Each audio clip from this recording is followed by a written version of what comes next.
شاخيني فيك دوني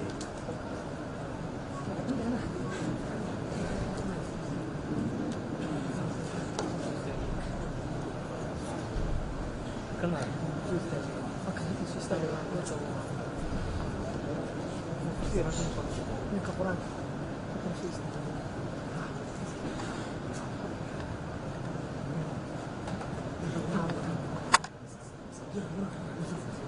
الحمد لله الذي ألف قلوب عباده المؤمنين فأصبحت بنعمته إخوانا في الدنيا وإخوانا على سرر متقابلين في دار النعيم. علم سبحانه شوق القلوب للقلوب فكتب لها اللقاء في الدنيا، ونسأل الله سبحانه وتعالى أن يكتب لها اللقاء في الجنان مع النبيين والصديقين والشهداء والصالحين وحسن أولئك رفيقا. ثم الصلاة والسلام على خير الورى الذي نعاه له مولاه وهو يمشي على الثرى، وما جعلنا لبشر من قبلك الخلد أفإن مت فهم الخالدون. وبعد، والله ما أنت وأمال خميسة waxaynu isugu nimi mas-uul jaamica magaalada laascaanood. taariikhdu waa 23kii bisha rajab 1443 hijriyada oo ku beegan 24kii bishii labaad 2022. waxaynu galabta u kulannay oo halkan aynu isugu nimi dhacdadii xanuunka badnayd iyo dilkii foosha xumaa ee loo geystay sheekheenna sheekh cabdinaasir xaaji axmed xaaji yuusuf, allah u naxariisto. ilaahay tabaaraka wa tacaala dilkii la dilayna shahaado allah uga dhigo. waxaynu isugu nimi dhacdada aadka u weynanka badan ee xanuunka badan in aynu marka koobaad sheekheenna bal isaga waranno taariikhdiisii, dacwadiisii iyo camalkii uu hayay, inaynu isku boorino in la sii wado, inaynu sheekheenni u ducayno, in aynu ilaahay tabaaraka wa tacaala halaag iyo baaba u weydiino ciddii falkaa foosha xun geysatay. waxaynu insha allahu tacaala waxaynu ognahay in sheekheenna la dilay maalinkii talaadada ahayd, taariikhduna ay ahayd 21kii bisha rajab 1443 hijriyada oo ku beegnayd 22kii bishii labaad 2022 iyadoo lagu dilay caasimadda maamul goboleedka Jubbaland oo halkaa sheekha ay ku dishay gacanka xaqdaran oon xaq u lahayn. ilaahay tabaaraka wa tacaala sheekheenna ha u naxariisto, ilaahay tabaaraka wa tacaala dembigiisa ha dhaafo. dilkaa la dilay ilaahay shahaadaha uga dhigo, ilaahay dabadiina ma fitneeyo. dariiqaa lagu dilay ilaahay tabaaraka wa tacaala inagana haynagu dilo. dacwada iyo khayrka uu ku jiray ee uu ku noolaa allah haynagu nooleeyo, haynagu oofsado. ilaahay tabaaraka wa tacaala kuwii dilay waxa ay mudan yihiin allah kula dhaqo. xiska iyo xoogga iyo xiliyahaba allaha tiro. cuquubo degdega ilaahay tabaaraka wa tacaala ha u soo dedejiyo ifyo aakhiraba ah. ilaahay tabaaraka wa tacaala cid dambe gacantooda alla kuma sallido. waxaynu insha allahu tacaala iska bilaaban doonaa kelimaadka waxaa insha allahu tacaala aynu siin doonaa dad culimo ah oo deegaamo aada u badan ka kala yimi, oo sheekha saaxiibadii ah, oo sheekha ardaydiisii ah, iyo culimmadii halkan joogtay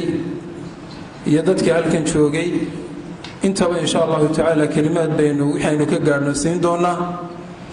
waad iga raalli ahaanaysaan haddii aan wax khalkhaldo, waayo waad dareemi karaysaan dhacdadan aynu u soo shiray ee aynu isugu nimi xanuunkii culayska ay leedahay. waxaynu insha allahu tacaala ku bilaaban doonaa aayaad ilaahay tabaaraka wa tacaala qur-aankiisa ka mid ah oo inoo akhriyo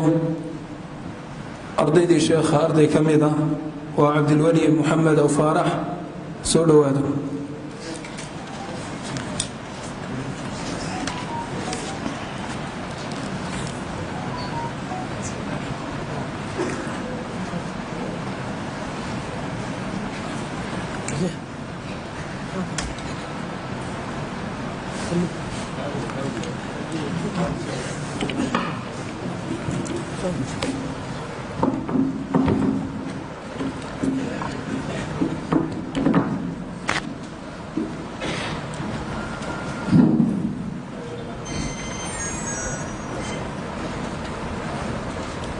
أعوذ بالله من الشيطان الرجيم. بسم الله الرحمن الرحيم. شهد الله أنه لا إله إلا الله والملائكة. شهد الله أنه لا إله إلا هو والملائكة وأولو العلم قائما بالقسط. لا إله إلا هو العزيز الحكيم. إن الدين عند الله الإسلام. وما اختلف الذين أوتوا الكتاب إلا من بعد ما جاءهم العلم بغيا بينهم. ومن يكفر بآيات الله فإن الله سريع الحساب. فإن حاجوك فقل أسلمت وجهي لله ومن اتبعني. وقل للذين أوتوا الكتاب والأميين أأسلمتم؟ فإن أسلموا فقد اهتدوا وإن تولوا فإنما عليك البلاغ والله بصير بالعباد. إن الذين يكفرون بآيات الله ويقتلون النبيين بغير حق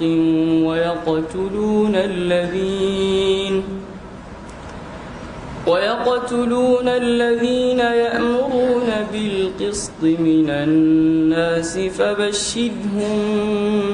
بعذاب أليم. إن الذين يكفرون بآيات الله ويقتلون النبيين بغير حق ويقتلون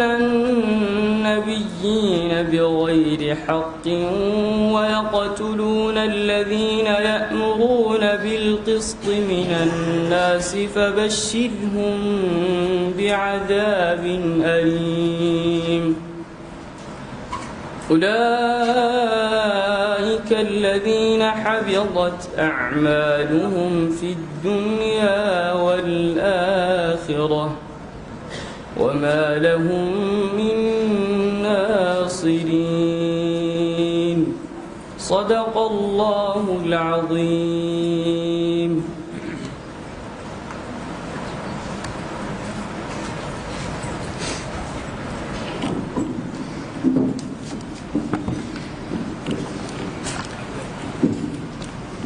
بارك الله فيك. جزاك الله خيرا عبد الولي. آياتها قيمها بدن ونقول الأخريين حريرك الله له حدثنا ما دعضا إلهي تبارك وتعالى ميزانك حسناتك وقدره وحين قبحي شيخ عالمها وحين قبحي أدون إلهي ودتك أي وضع جعلايين waxay naga baxay addoon intii uu noolaa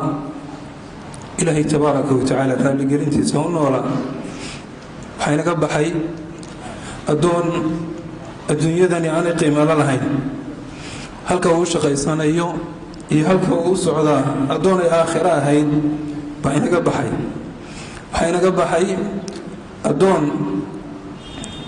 aakhiro wax badan sii dhigtay. ilaahayna tabaaraka wa tacaala aan rajaynayno inuu iminka ku casumay ama uu ku raaxaysanayo daartan aynu joogno ee qiimaha daran, daarka qiimo badan iyo nicmo iyo raalli ahaansho ilaahay tabaaraka wa tacaala. waxaa muhiima inaynu ku bilaabanno kulankeenna bal inaynu isbarro inagoo naqaanay, walow ay jiraan dad badan oon aqoon kumuu ahaa sheekh cabdinaasir xaaji axmed, oo aynu laga waramo noloshiisii cilmi, laga waramo noloshiisii dacwadeed, laga waramo noloshiisii bulsho. waxaan insha allahu tacaala kelmaddaas siinaynaa ardaydiisa ka mida, asxaabtiisa ka mida, wax badan ka yaqaanay, in badan ay wada rafiiqeen oo dacwo iyo khayr ay u wada rafiiqeen. waa sheekh sheekh maxamuud xalliike oo garabkayga fadhiya. falyatafadal mashkuuran mahjuuran biidn illah.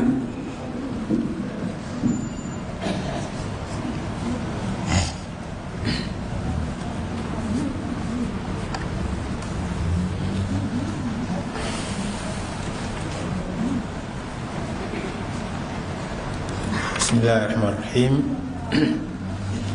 الحمد لله رب العالمين، والصلاة والسلام على سيد المرسلين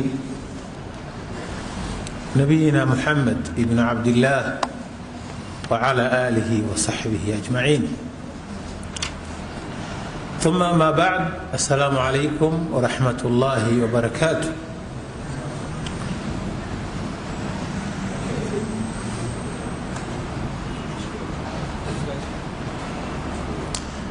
ilaahay baa mahad leh. fadhiga iyo kulanka allah inoo barakeeyo. ilaahay waxaan ka baryaynaa kulan iyo liqaa mubaaraga uu raalli ka yahay, miisaanka xasanaadka inoogu cusleeya alla inooga dhigo camalkeena khaalisan liwajhi lkariim. ilaahay sheekha u naxariisto. waxaan leenahay wa inaa la firaaqika la maxsunuun. waa firaaqaad naga tagtay, waa ka murugaysanna,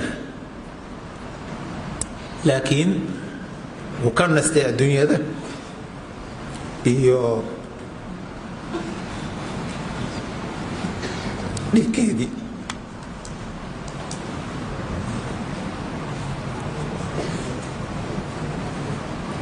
wuu ka nastay dhibkeedii iyo adduunyada daalkeedii. insha allah waxaan rajaynayaa khayrkii inuu insha allahu shaqaysta helayo, ilaahayna uu siiyey maanta baan rajaynaya. ilahay waxaan uga baryaynaa qabriga inuu waasiciyo, u nuuriyo, beer jannaad qabrigiisa ilaahay uga dhigo, innagana isaga dabadii ilaahay aanu fidmaynin. muddo 30 sano wax yar dhiman baan sheekha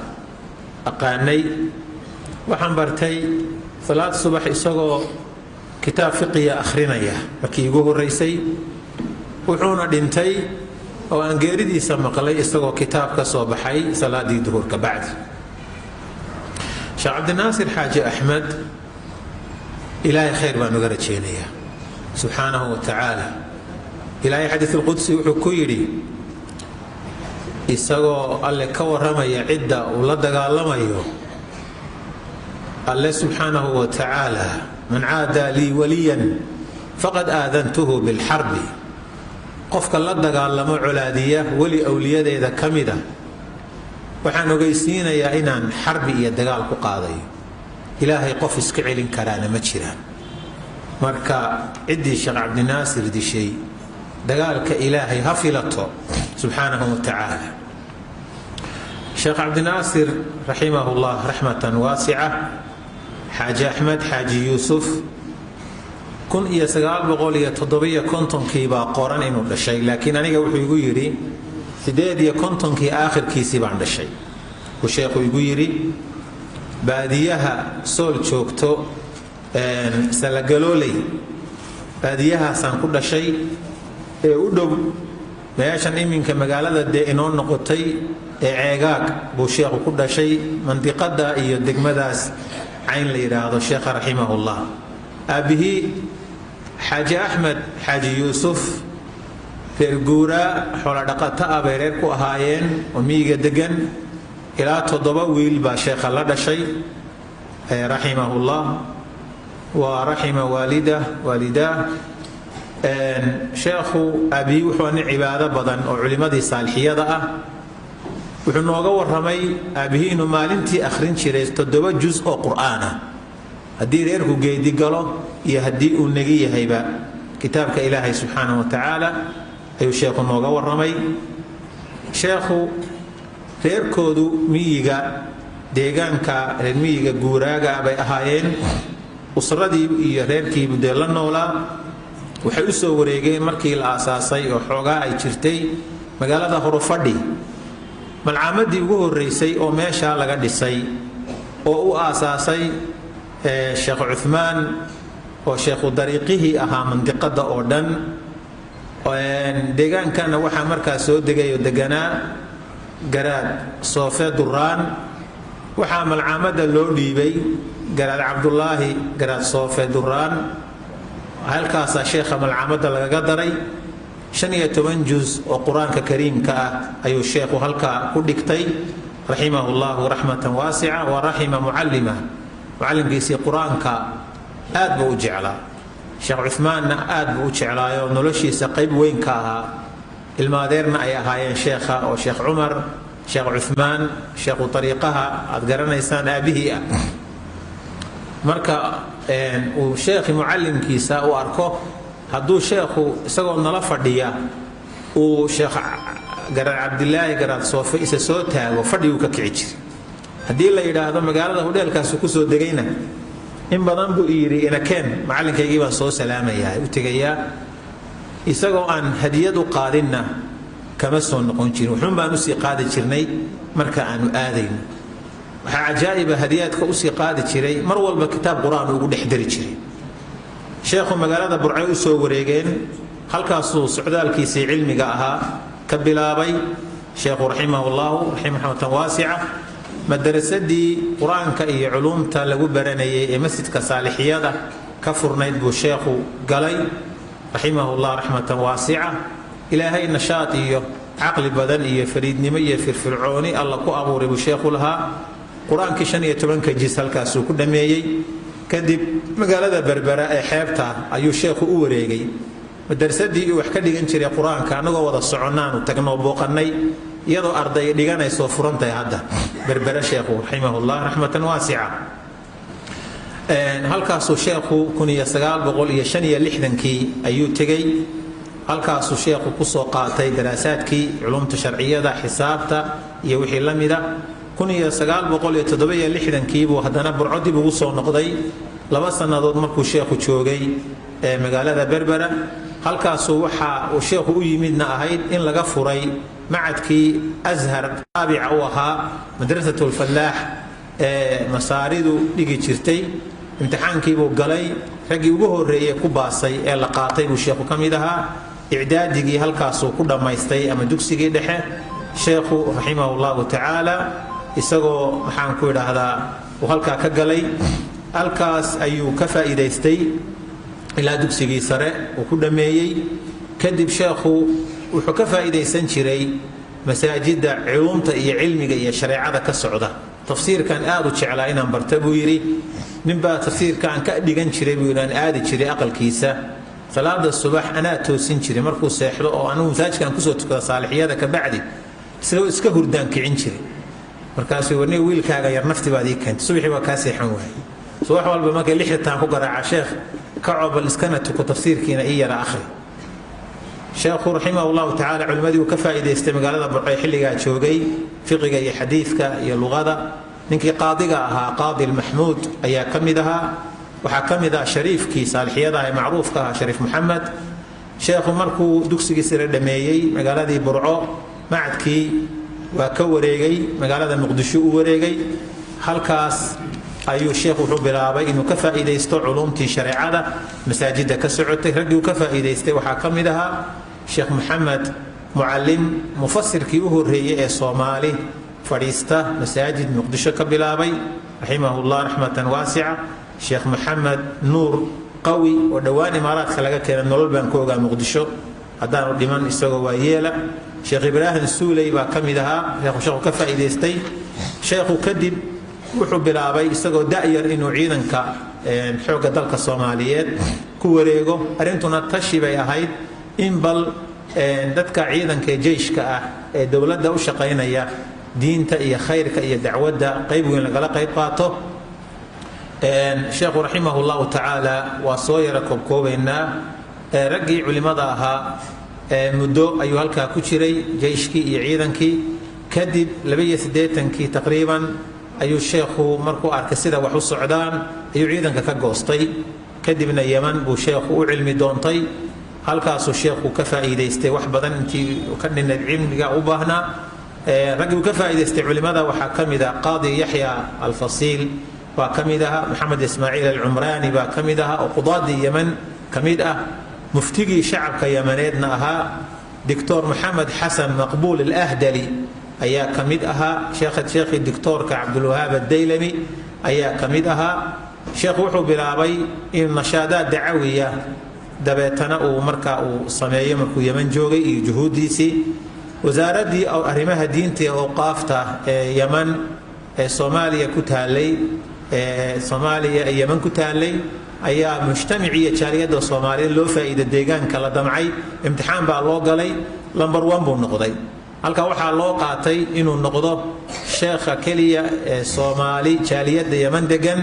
sheekheedii ah dabeetana safaaraddu waxay soo saartay warqad arrintaasi ku saxiixan tahay dabeetana sheekhu raximahullah raxmatan waasica masaajidkii azubayri la oran jiray baa lagu soo dhajiyey oo xukuumadda yamaneedna ay ku waafaqday jaaliyadda soomaaliyeed cidaan isaga ahayn inaanu cilmigana u dhigi karin lana hadli karin halkaasuu tafsiirkana uga bilaabay فمساجد دينتي فتوضنا شيخ وقبلابي مدول 10 سنادود 82 الى 290 ayuu gobolada ama degmooyinka wadanka Yemen Sanaa iyo wixii ku dhow ka ahaa muallim macaahida sharciga ah wax ka dhiga sheekhu rahimahullahu ta'ala markay dawladdu burburtay oo dhibaato wadankii ka dhacdayna waa soo wareegay waa yimid fadhigiisa gobolka Sool ayuu noqday sheekhu rahimahullahu ta'ala halkaas sheekhu iyadoo wadaadada iyo culimada joogta raggii saalixiyada ahaa ee maxaan ku idhaahdaa dhintay mooy intii nooleed iyo raggii kale saxwada rag yar ay joogaan hal masjid iyo labana lagu urursan yahay buu yimid halkaasuu maqaaxi halkan oo laamiga ku taalo kuraasi cad la oran jiray waa meeshan hadda waxaan filayaa Salibaan Dable meesha ka sokaysa ee farmasiga ah halkaasay maqaaxidi ku taalo kuraasi cad baa la oran jiray waxa loogu bixiyay waa meheradii ugu horeysay kuraasidan caaga keenta bay ahayd halkaasuu ka bilaabay sheekha tafsiirka quraanka iyo kitaabka minaaji muslimka al-imam jazaa'iri halkaasuu sheekhu ka bilaabay rahimahullah rahmatan waasi'a kadib duruus buu sheekhu halkaa ka bilaabay mardan buu maryaman ku noqday kitaabkan faraa'idul bahiyya isagoo akhriya ayuu hadana maryaman aaday macadkii ducaada Soomaaliyeed in badan oo kamid ah oo maanta isma leh oo culimo ah oo gobolada Soomaaliya dibadaba jooga macadkii ay ka soo takharujeen maxaan ku iraahdaa doctor Xasan oo kamid yahay raggii dhigan jiray galka hadda la fadhiya iyo rag kaleba waxaan filayaa Sheekh Cabdullaahi inuu kamid ahaa tolo hadda wax iga khaldaneen kulli aad rag badan ay kamid ahaayeen ayuu sheekha halkan juhuud Sheekh Abdul Qaadir Nuur Faarax iyo Dr. Ahmed Jaamac Dr. Ahmed Xaaji Cabdiraxmaan buu la tashaday kabacdina macadkaas beenaan furaan rabaa bal ka waran macadkii buu halkaa sheekhu ka furay 2 sanadood kabacdina adigu arrimo siyaasadeed iyo mu'amaraad awgeed waa la xidhay macadkii kadib waxa lagu guuleystay 2000 bilowgeedii in 2006 baan filayaa macadkan al-Furqaan الدعاء iyo khayrka badan ay nooga soo baxday faraha badan in la furo sheekhu duruus fara badan iyo juhuud fara badan masaalixda qabaa'ilka ummadda abaaraha colaadaha xanuunada mashaakilaadka bulshada ku yimaada hoggaan buu ka ahaa iyo hormuud ummadda uu ku hogaaminayo nabadda iyo khayrka waxaa garanaysaan shirkii hadda u dambeeyey ee labada beelood ee walaalahaya ah ay ku shirayeen yagoori wuu isdhex taagay sheekhu waa u tegay maalin qodob laysku mari waayey waa xusuusataan intiinii joogtay hadalladii uu yidhi sheekhu waryaa duco qaadanaya oo aynu u ducaynaa oo qodobkaas sidaa ka yeelaya kabacdina waxay noqotay nasiib daro labadii beeloodba meesha ku shiraya walaalaha ahaa qolo waliba inay ka aamustay iyagoo markaa dee kolley barnaamijkoodii shirka watay oo markaasaa u arkayey colaad iyo xanuun iyo abaar iyo mushkilad walba ummadda ku timaada ama fasahaad diintooda iyo akhlaaqdooda ku yimaadaba hormuud buu sheekhu ka ahaa islaaxintiisa iyo hagaajintiisa raximahullah tafsiirka qur-aanka markii 7aad ba hadda socday mise waa markii 6aad saan rajaynayo ayaa hadda socday oo sheekhu uu joojiyey oo sababta uu joojiyay ay ahayd waalidadii iyo hooyo oo nool oo cimrina ah 90 iyo ziyaada jirta oo inuu ka agdhawaado uu jeclaystay si uga warhayo maadaama ay halkan inay timaado suuroobi weyda arintu intii bal ay si noqonayso halkaasaan u wareegaya sheekhu waa tii uu yidhi dee raggii kule hoos u ogaa kabacdina sheekhu waa tuu iminka kutub badan oo minhaajku ka mid yahay fiqiga oo dhan waxaan garanayaa mararka qaarkood kutubta usuul fiqiga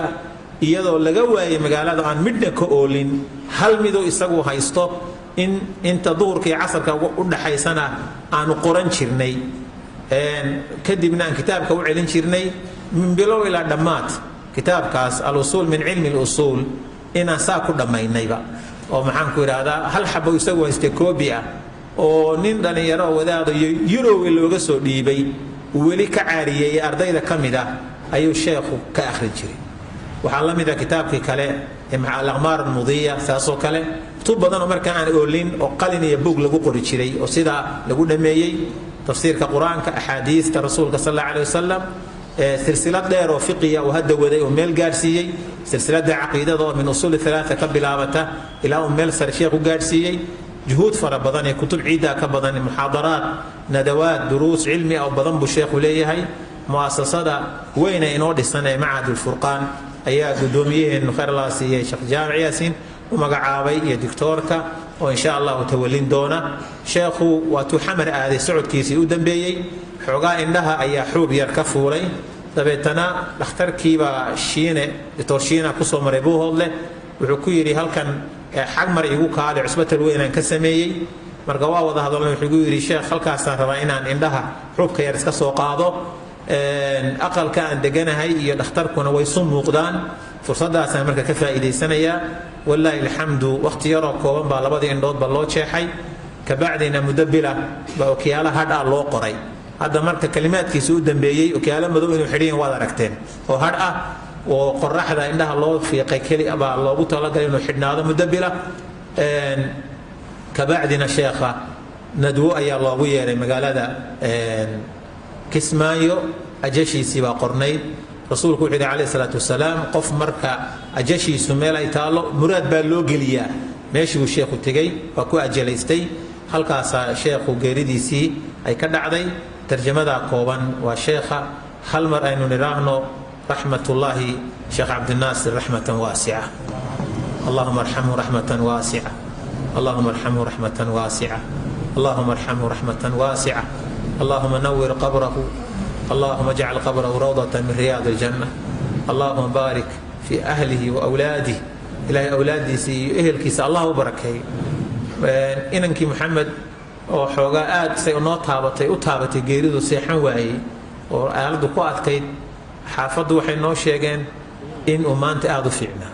والله الحمد حال كيسو دقنا كدب مركي ويري وحن كل رياضي آبها خميس عاد حيران ويري محمد آبه ما aan dhimane isteeji markaas uu xasilay marka khayr baan rajeenaa insha Allah Allahu xariisto sallallahu alayhi wa sallam ala nabiyina Muhammad barakallahu fiik jazakallahu khayran ilmada kooban ee Sheekh Maxamuud uu inaga yiri taariikhdii Sheekh Cabdinaasir run ahaantii aan ahayn wax 10 daqiiqo 15 daqiiqo hal fadhi waxaan lagu koobi karin laakiin waa waxoogaa korkaxaadin ah sheekh cabdinaasir taariikhdiisu intaa sheekhu uu ka xusay aad bay uga badnayd waxaanu insha allahu tacaala rajaynaynaa ardaydiisii iyo dadkii sheekh cabdinaasir uu ka tegay uu waxbaray inay taariikhdiisa ay qori doonaan cilmigii uu ka tegay ay ururin doonaan siina faafin doonaan si camalku ugu socdo iyadoo sheekhu qabrigiisa uu ku jiro kelmadda xigta waxaynu siinaynaa sheekh maxamuud xaaji yuusuf oo inooga soo safray magaalada Garowe si uu inoola wadaago kulankan aynu sheekha dhagarta iyo dilka lagu sameeyey aynu bal casharo iyo duruus kale uga qaadano inaguna sheekha casharka ama darsiga aynu siinayna ciwaankiisu waxa weeyaan dadka muslixiinta ah ee uu hagaajiya iyo ambiyada dilka la dilo marka la eego taariikhdii soo taxnayn iyo dadka sidaa yeela ee culimada iyo muslixiinta laaya cawaaqibka ay mudanayaan فليتفضل مشكورا مأجورا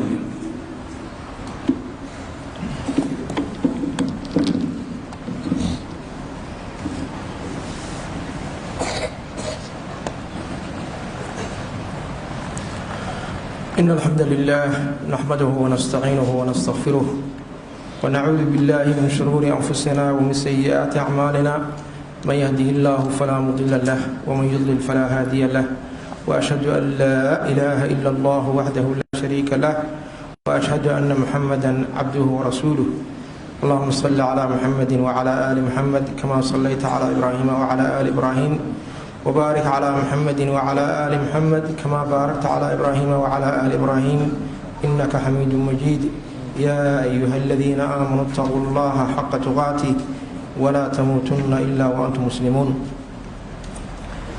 وهرين الله يا مهد اسكاله فديغان قرقد بدن بيت كميدة بيودي إلهي سوكا كاني أنه أدعينينا شيخيني geeriyooday oo gacan ka xaqdaran ay dishay sheekh cabdinaasir sheekh axmed xaaji axmed sheekh yuusuf ugu horeyn sidii ilaa ayaantii dilka dulmiga u dhacay sheekha loogu ducaynayay meel ay Soomaali joogtaba iyo ciddii islaam oo warkiisa heshayba ayaynu ugu wada ducaynaynaa ilaahay ha u naxariisto ilaahayna ha u dambi dhaafo qabrigiisana beer janno ilaahay ha uga dhigo subxaanahu wa tacaala intaas kadib waa isaga tacsiyeenaynaa dhammaanteen geeridaas xanuunka badan oo shiikha ku timid reer laascaanood haddii si gaar ah ayuu uga dhintay annaga oo reer Garowe ana reer laascaanood ayaanu ku xignaa maxaa yeelay ayaantii sheekh cabdulqaadir ibn faarax la dilay ilaahay ha u naxariisto oo shiikha culimadii noo timid uu ka mid ahaa ayaa waxaan ku yiri sheekh hadii sheekhi haduu magaaladii ka dhintay Garowe laascaanood iyo Garowe adaa sheekh oo ah waa ballan weey wuxuu ku daray waliba markasto aad ii yeedhid ballan ilaahay weey inaan imaado sidii baan runtii aan ku wada soconay aniguna aad ayaanu saaxiibo u ahayn sheekha ilaahay u naxariisto inta waxa noo dheeray xafiis waxaa jira aanu garaha ku galno gar kasta oo nagu timaada oo xoogaa aan isleena alle la tashbe u baahan tahay sheekh cabdinaasir baan ka bilaabay jirnay ilaahay u naxariis inaan kala tashano haddeer gara waxaan haynaa weli aan naga dhammaan aan kala tashano sheekh ilaahay u naxariisto marka waa iska wartacsiinayna dhammaanteen tacsida kadib iyo ducada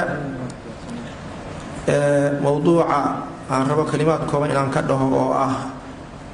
qatlu anbiyaa wal muslixiin cabra taariikh dadka ambiyada ilaahay iyo saalixiinta dadka ilaahay doortay layn jiray taariikhda iyo meesha ay ku damayn jireen sideeda cid ku disha sida aan rabo iimar qof ahlu baatil ah oo yiraahda hawada iyo baatilka anigu aan ku qanacay igula qanac oo wax ku disha waxa ugu horeeyay nabiyullaahi aadam wiilkiisa quraanka ilaahay uu kaga warramay watlu calayhim naba abnay aadama bilhaqq id qarraba qurbanan fataqabbala min ahadihima wa lam yataqabbal min al-akhar qala la aqtulannak qala inma yataqabbalu Allahu min al-muttaqin markii ilaahay subhanahu wa ta'ala labada wiil markay isqabteen oo arinta isku qabteen ilaahay buu barhaneeyay inuu midkood saxan yahay oo qurbaankiisa ilaahay aqbalay kii kale waa tuu yiri waa ku dilaya aan dood lahayn oo aan wada hadallo aan lahayn oo aan isqancinno aan lahayn markaasay bilaabat jawaabtiisu waxay noqotay la aqtulannak bas waa ku dilaya isna markaa uu yiri war aqbalka iyo ijaabada ilaahay baa iskale cid ilaahay ka cabstaan ilaahay wax ka aqbala haday soo socotay waxa mar kale hawshaas daaha ka rogay in dadka lagu laayo ambiyada ilaahay iyo dadka saalixiinta ah iyo dadka muslixiinta ah waxaan rabno noo raaca yahuud in badan quraanka ilaahay kaga warramay subhanahu wa ta'ala afa kullama ja'akum rasuulun bima la tahwa anfusukum istakbartum fa fariqan kadhabtum wa fariqan taqtulun Allah wa ta'ala subhanahu wa ta'ala markastoo rasuul uu idin la yimaado wax dooqiina aydan ka jeclayn oo naftiino aydan rabin waad kibrayseen waa iska waaweynaysan xaq idin la yimaadeen qaarna waa beeninayseen qaarna waa dilayseen aayad kale aayada suuratul imraan isla sidaas ilaahay waa ku eedeeyay inay ahaayeen dadkii ambiyada ilaahay leen jiray dadkii saalixiinta leen jiray dadka ahlu khayrka sida in la laayo asal waxa waa dhaqan yahuudeed dhaqan islaam ma ah إن الذين يكفرون بآيات الله ويقتلون النبيين بغير حق ويقتلون الذين يأمرون بالقسط من الناس فبشرهم بعذاب أليم أولئك الذين حبطت أعمالهم في الدنيا والآخرة وما لهم من ناصرين إلهي عذابك أدق وإليهين أي آياتك عديه كو أنبياء إلهي يددك يأمرون الناس بالقسط يأمرون بالقسط من الناس ددك عدالة حقب برعي دين تدك برعي عذاب حنون بدن بإليه با إلهي سبحانه وتعالى الدنيا آخرا كوا عمل كود وابري عيد إلهي عقاب كيسا قد عسان هلي ميان أصوه إليسا هل كاس إلهي قاسيه سبحانه وتعالى هذه اللي يمد وحال لي هذا إلى تدبات النبي أيا تاريخ تدك تاريخ قرقاء كود أي صور هران إني هل مرلايين غير بني إسرائيل من كل أورنجري أو يهودا أنبياء أي لايين وحا كميدة شعيا با كميدة زكريا با كميدة يحيى كميدة أرميا با كميدة دانيال با كميدة حزقيل با كميدة آد بأبضناي حديث صحيحة وعبد الله بن مسعود النبي كورنا رضي الله تعالى عنه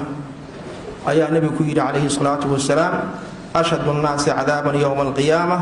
رجل قتل نبيا أو قتله نبي أو رجل يضل الناس بغير علم خلق إلهي وحا أبو النار أدك وعذاب أدك قف نبي إلهي دلي أما النبي إساق دلي أما ددك علم الآن ددك ودد حقا كرمية maanta marka sida nabiga noo sheegay kaleey salaatu wasalaam booska anbiyada waxa ku jira culimada sida nabigu yiri kaleey salaatu wasalaam ulama warathul anbiya dadka culimada laynaya marka dadka khalqiga ilaahay ugu cadaab adag way oo u naar anbiyada ilaahay kadib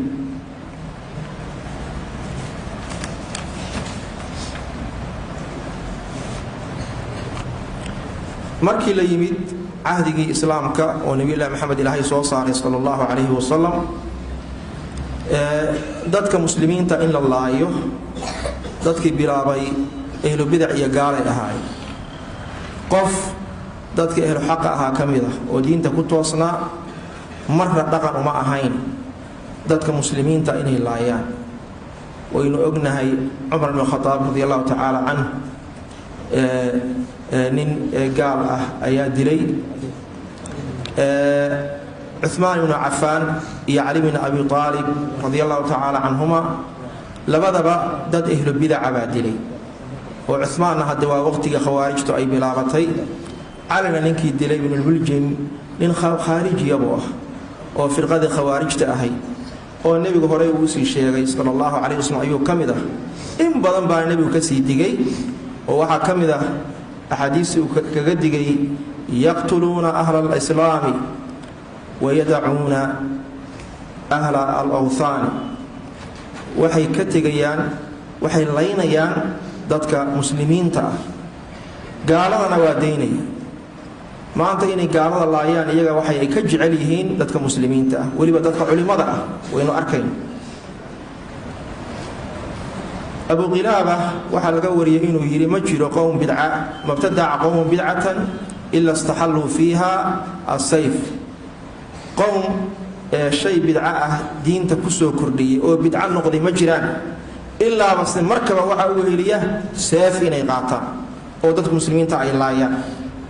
dadka muslimiinta in la laayo layntooda dhaqan laga dhigta waa diin la'aan waa dhaqanka bidcada lagu yaqaan taariikhday soo socotay firq badan baa jiray oo dadka muslimiinta u nisba sheegta oo ahlu bid'a oo muslimiinta layn jiray nimankii shiicada ahaa oo al-Hashashun la oran jiray ayaa kamid ah niman waxay ahaayeen shiica ah oo waliba shiicada fog ah oo waxay ka dilaaceen nimankii faadimiinta ah oo shiicada kuwa ugu fog kamid ah ayay ka dilaaceen dadka muslimiinta waliba madaxda iyo culimada ayay layn jireen niman fidaayiin la yiraahdo ayaa u shaqeyn jiray dadka u layn jiray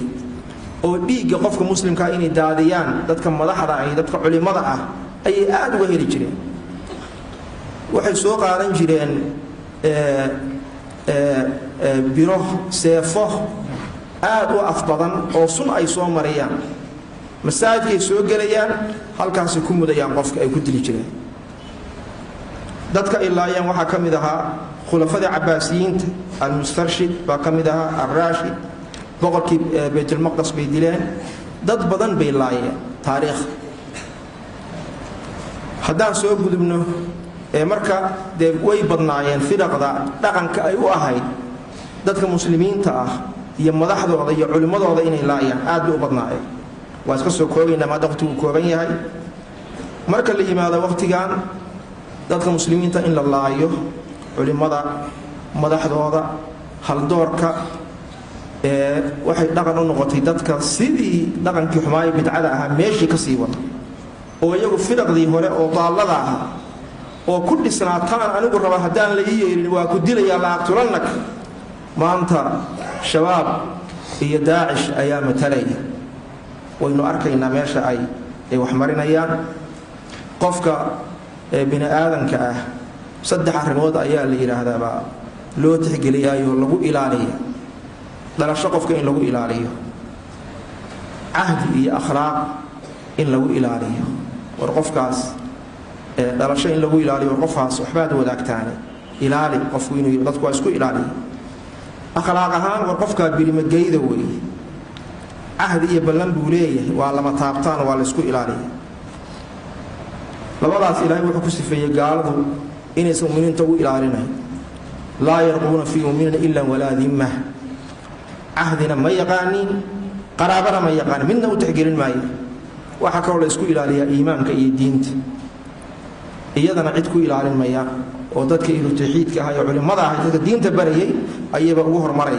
waynu arkayn arimaha bini aadanku qofka bini aadanka uu ku tixgeliyo midna ma hayaan midna u ilaalin maya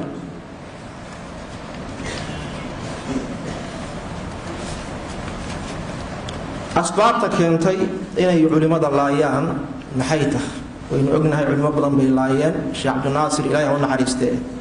ugu horeyn culimo badan ayuu ugu dameeyay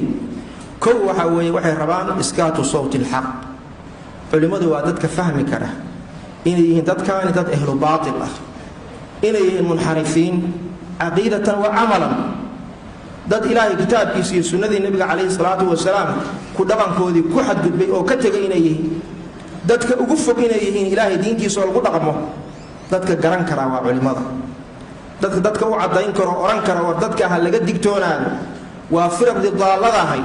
oo caalam islaami soo maray khabaa'iftoodii oo dhan ayay dhaxleen firaqdu qoloba waxbay ku xumay waxna waa ku wanaagsanay nimankan markii la baaray firqo kastoo caalam islaami soo madhay in waxay ku xumayd way urursadeen cidda sidaa garan kadhaa marka waa culimmada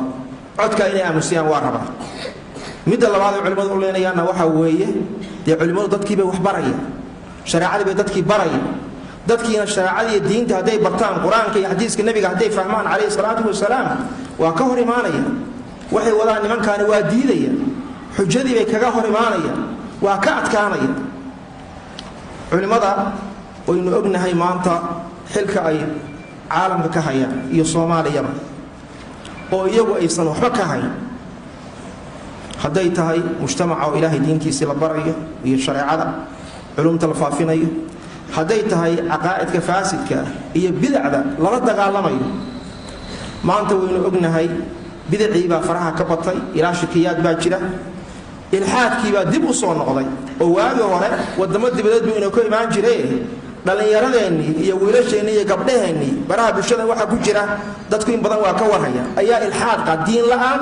ilaah ma jiro la soo taagan nabiyullaahi maxamed ma jiro la soo taagan calayhi salaatu wasalaam ambiya ma jiro la soo taagan yaa waxaa ka horjeeda yaa ka hortaagan culimmada wey fawaaxishta iyo munkaraadka darooga miyaa zina miyaa akhlaaq xumo miyaa fawdo miyaa dowlad la'aan miyaa intaa waxaa hortaagan oo ka hadlaya oo ummadda le midnimadii waatinimada ha la soo celiyo oo ummadda le qur-aan wax noqonno waa culimmadii waa muslixiintii ummadda islaaxinayay intaas bay rabaan marka inay afjaraan waxaasna waxay iyagu ka hayaan war xataa waa ku tixgelin waayeen culimmada war boos idinku aydaan buuxin karin bay buuxiyeene u daaya mujtamaca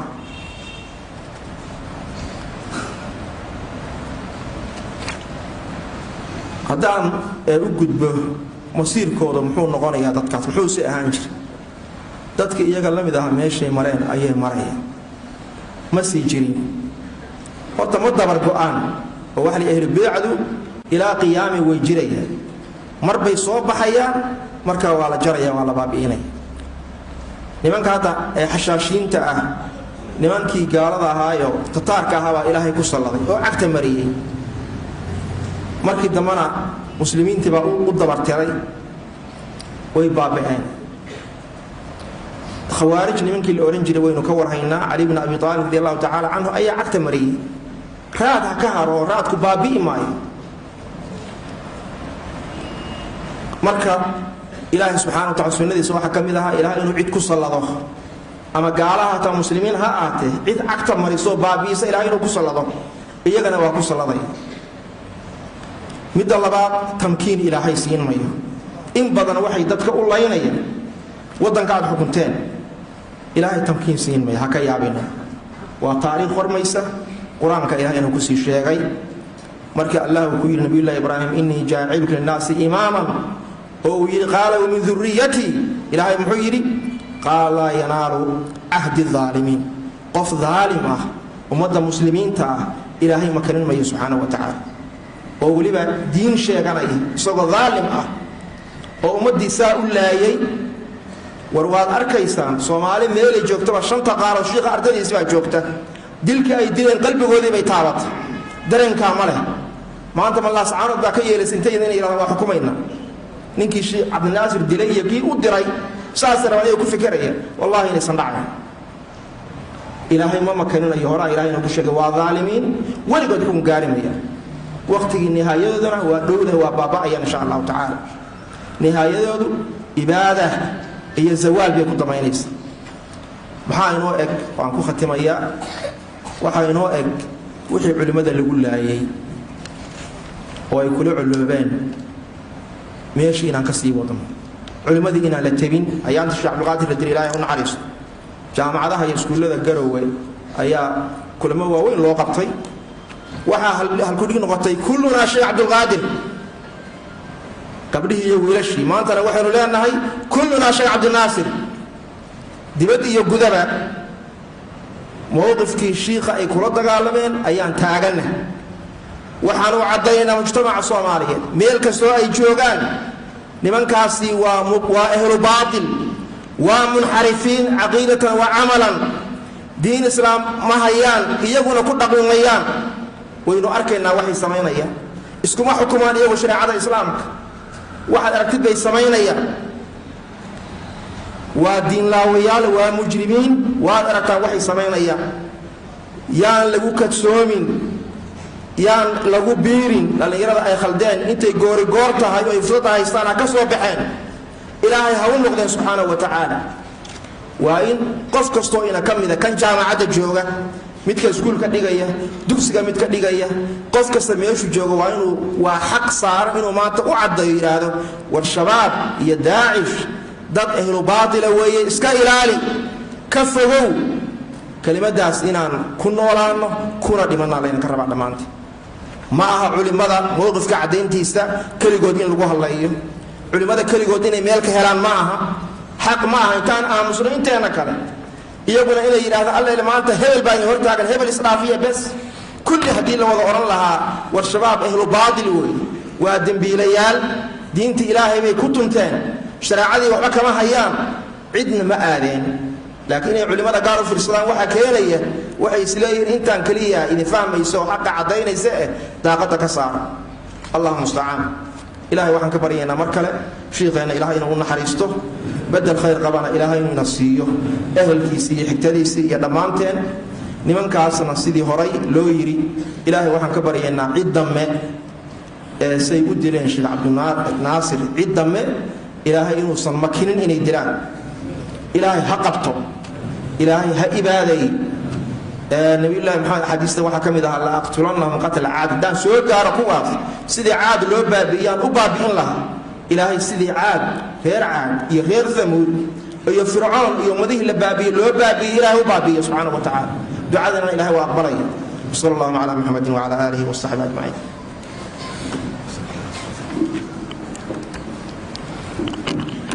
بارك الله فيك جزاك الله خيرا كلمة قيمها بدن يا شيخ محمود حاجي يوسف وين يري شيخ محمود حاجي يوسف وصاحبتي شيخ عبد الناصر حاجي أحمد إلهي تبارك وتعالى ونحرسته وحرب أينا إذن حسوسية هذا لو نقاله يري نقال كاهي وحوها كريستان كي كترين قدس هايستي markaasuu wuxuu maqlay nin hogaamiye ah oo amiir ah oo muslimiinta umaradeedii ka mid ah oo la dilay oo weliba masaajid gudihii lagu dilay oo ay dileen kuwo muslimiin sheeganaya oo qoladii xashaashiinta la odhan jiray ee xilligoodii culimmada badan laysay gaalkii baa marka wuxuu la yaabay nin muslim sheeganaya oo nin muslim ah oo guulo u soo hooyey oo muslimiinta difaacaya oo kiristankan laf dhuun gashay ku noqday haddana dilay markaasaa gaalkii hadal buu yidhi wuxuu yidhi ina ummatan qatalat camiidaha fii yowmi ciidiha fii beyti macbuudiha laxaqiiqun cala allahi an yubiidaha wuxuu yidhi ummad dishay ninkii ay cuskanayeen ee qiimaha lahaa oo haddana ku dilay maalin ciid ah oo haddana ku dilay masaajid gudihii waxaa dhaba buu yidhi in ilaahay ummaddaa baabiinayo hadalkaa nin gaala odhanaya ninka uu ka odhanayo ee la dilay waa nin muslim ah oo iyaga la dagaalamayay oo guulo badan soo hooyey markaasuu wuxuu la yaabay kii kale muslimka sheeganaya ee dilay ninkaa qiimaha leh markaasuu leeyay ummad ninkaa dilaysa waxaa dhaba in ilaahay tabaaraka wa tacaala uu baabiinayo ummadda sheekh cabdinaasir dishay cizi iyo sharaf heli maayaan waxaan insha allahu tacaala kelmadda saddexaad aynu siin doonaa doctor xasan sheekh cali warsame oo ahaa ardaydii sheekha kelmaddaasoo ciwaankeedu uu yahay naxya wanamuutu calaa maa maata calayhi sheykh waxaan ku noolaanaynaa oo ku dhimanaynaa wixii sheekhu uu ku dhintay falyatafadal mashkuuran maajuuran biidn illah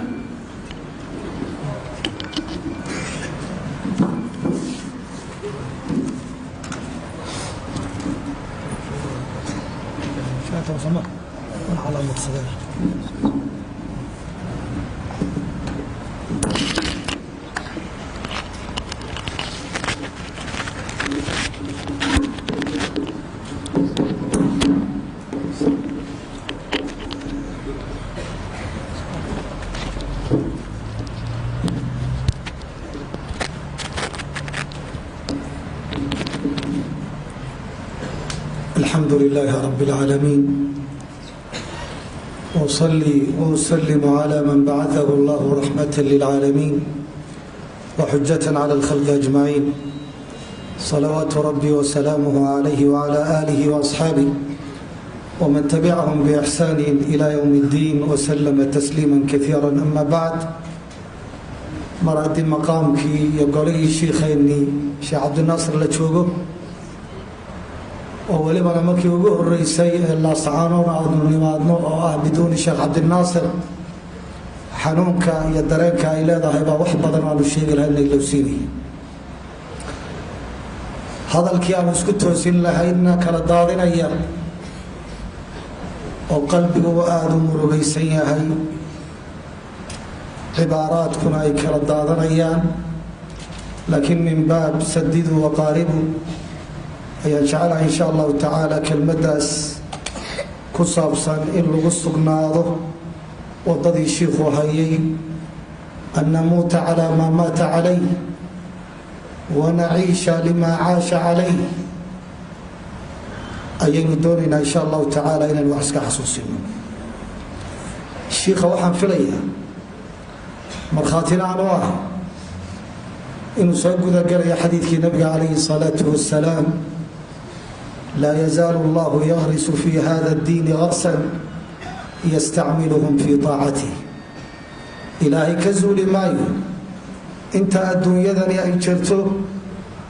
إنو بير يدد وأديك سنة يطاعديس يا عبادتيس يا خيرك يا وناك عينك الشقية دي بدي يقولون وحوية وحلا يسكوا فقي shiikhu inuu u taagnaa noloshiisa intiisii badnayd diinta alle subxaanahu wa tacaala. mowduucan ku saabsana inuu ku dhimanno wixii shiikhu uu ku dhintay waxay nagaga filan qisadii alimaamu albayhaqi fi dalaa'il الnubuwa iyo ibnu hishaam fi siirati الnabawiya iyo culimo badan oo culamaau siyarka ka mida ay noo soo naqliyeen qaswadii uxud markii saxaabadii ay jabeen la faafiyey nebi maxamed calayhi salaatu wasalaam inuu dhintay ayaa saxaabada qaar hubkiibay dhigeen iyagoo niyad jabsan. waxaa ku soo baxay anas ibnu nadr radia allahu tacaala canh waxa uu ku uhi maa yujlisukum maxaa idin fadhiisiiyey waxay yidhaahdeen qutila rasuulu llaahi sala allahu calayhi wasalam rasuulkii alla la dilay. mar haddii madaxii laynaga dilay meelaynu u dhaqaaqno male saasaa macnuhu dhacay. dabeedna waxaa uhi quumuu maa tasnacuuna bilxayaati bacda quumuu famuutuu calaa maa maata calayhi rasuulu llaahi sala allahu calayhi wasalam. oo nebi maxamed calayhi salaatu wasalaam hadduu dhintay isaga dabadii nolosha idin dhadhamaysaa maxay tahay? kaca oo ku dhinta waxa uu ku dhintay. hadda waxaynu leenahay sida uu yihi anas bnu nadr waa inaynu kacnaa oo shiikhu waddadii uu ku dhintay iyo wixii lagu dilay oo xaq ahaa inaynu ku dhimanno. macnuhu ma aha xagga mawdka iyo dhimashada inaynu u ordayno ee macnuhu waxa uu yahay wadku xilli uu iman doona ilaahay baa og. waddadii wanaagsanayd ee shiikhu hayay inagoo hayna inuu wadku inoogu yimaado. shiikha dareen gaara bay aniga ii samaynaysaa. 3 qadiyadoodba markaa xaqa guud laga yimaado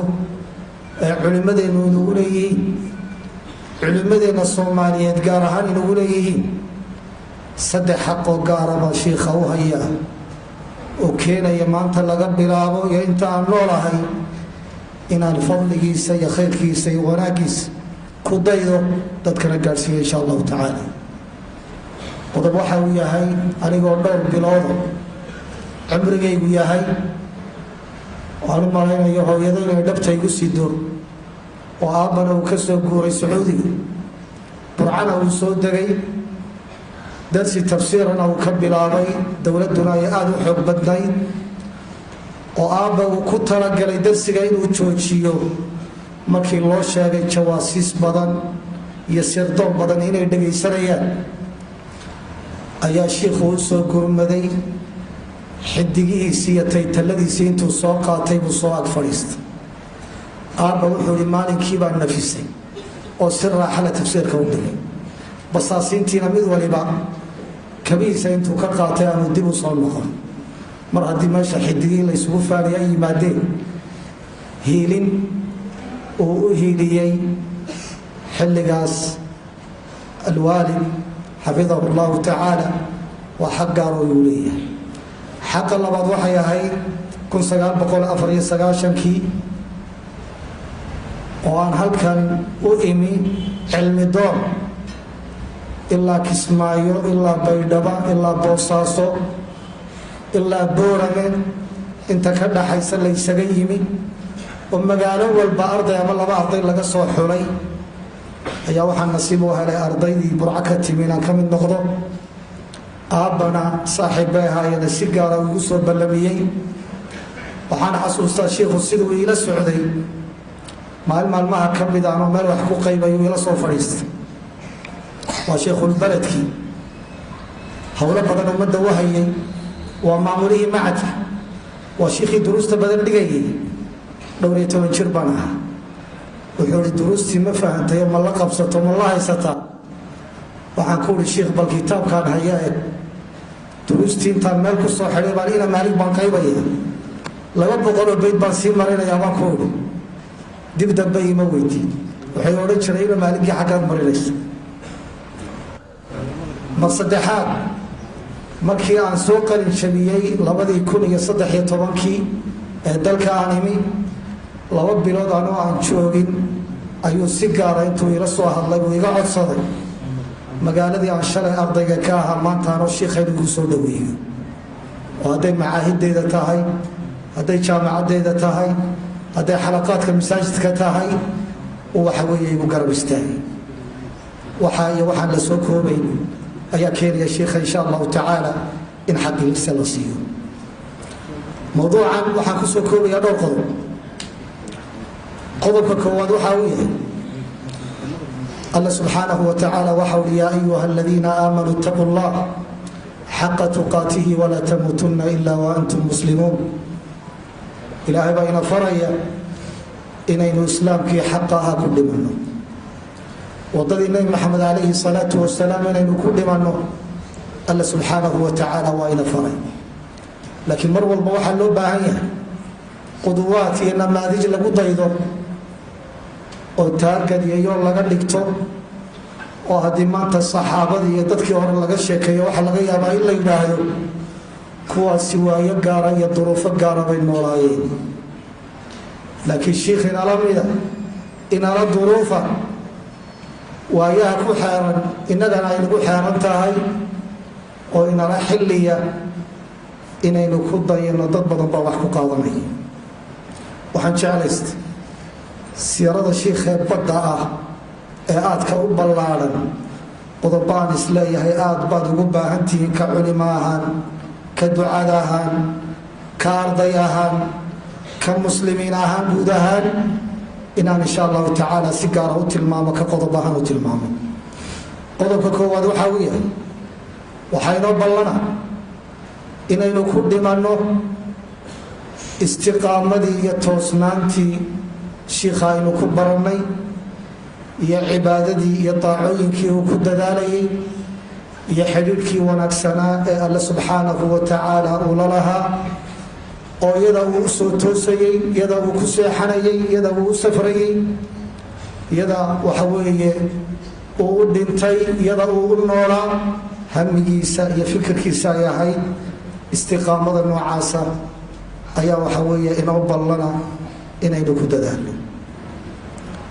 qodobka labaad namuutu calaa culuwi himmati fii nashri اlcilm inaynu ku dhimanno wadadeedana qaadno kuna sugnaano hankiisana shiikhu uu ku sifaysnaa iyo sida uu cilmiga ugu dadaalayay barashadiisa oo wakhtiga ugu badan uu ku bixinayay oo xitaa hadduu safar galo intaa uu safarka yahay uu codsanayay in lagu dul akhriyo kutubta cilmiga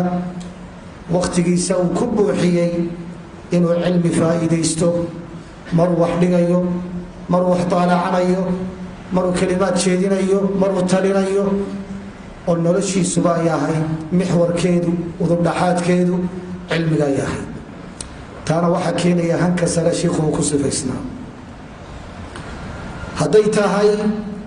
culuwu himmati fii sinaacati nukhab alcilmiya shiikhu hanka sare uu lahaa ee ku saabsanaa dad culimaa inuu soo saaro hadalladiisii ugu dambeeyey ee hadda baraha bulshada ku jira oo si gaara dad uu ugu diray